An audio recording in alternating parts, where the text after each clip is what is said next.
નવસારીમાં બનેલી દુર્ઘટનાની વાત કરીએ। નવસારીમાં બસ હોનારતમાં તંત્રની ચૂક સામે આવી છે, જેમાં બસમાં સવાર 4 વિદ્યાર્થીની પૈકી એક વિદ્યાર્થી સ્નેહા પટેલ નામની વિદ્યાર્થીની લાપતા છે। સંદેશ ન્યૂઝે એક પરિવાર સાથે વાતચીત દરમિયાન આ વાત સામે આવી છે।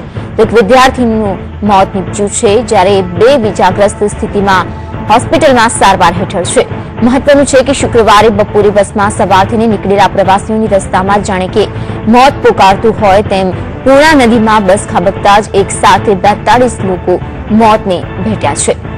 તો નવસારીથી બારડોલી થઈ ઉકાઈ જવા નીકળેલી બસ 15 મિનિટ બાદ પૂર્ણા નદીમાં બ્રિજ પરથી 20 ફૂટ નીચે ખાબકતા 42 લોકોએ જીવ ગુમાવ્યો છે।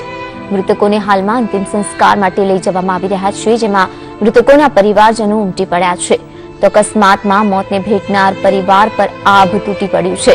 ડ્રાઈવરની ઘોર બેદરકારીના કારણે 42 લોકોને કારનો કોળિયો બની જવું પડ્યું હતું। શુક્રવારે બપોરે બસમાં સવાર થઈને નીકળેલા પ્રવાસીઓની રસ્તામાં જાણે કે મોત પોકારતું હોય તેમ પૂર્ણા નદીમાં બસ ખાબકતા એક સાથે 42 લોકો મોતને ભેટ્યા। ડ્રાઈવર અને કંડક્ટરના પણ અકસ્માતમાં મોત નીપજ્યા છે। તો વળી મૃતકોમાં કુલ 3 વિદ્યાર્થીઓ હોવાનું પણ સામે આવ્યું છે, જેમાં હિરેન દેસાઈ, સુદક્ષિણા ગામિત અને પાયલ અગ્રવાલ નામના આ 3 વિદ્યાર્થીઓના મોત થયા છે। નવસારીમાં બનેલી દુર્ઘટનામાં 42 લોકોના મોત નીપજ્યા છે, જેમાં ડ્રાઈવરની બેદરકારી હોવાનું જણાઈ રહ્યું છે।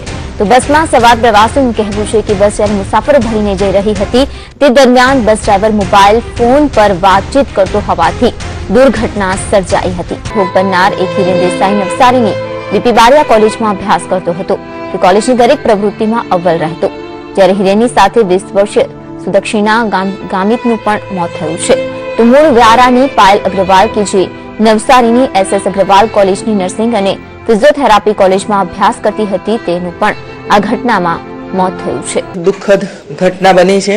દક્ષિણ ગુજરાતમાં ઘટના બની છે। એમના પરિવારને પણ આઘાત સહન કરવાની પ્રભુ શક્તિ આપે અને અમે બધા જ એ પરિવારોને જે મૃત્યુ પામ્યા છે એમને શ્રદ્ધાંજલિ અર્પું છું। સારવાર યુદ્ધના ધોરણે અપાઈ રહી છે।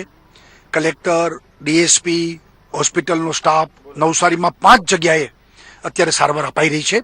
જરૂર પડે સુરતથી પણ વધુ ડોક્ટર બોલાવવાની પણ તાકીદ કરવામાં આવી છે। એસટીના પણ ઉચ્ચ અધિકારીઓને ત્યાં મોકલવામાં આવ્યા છે।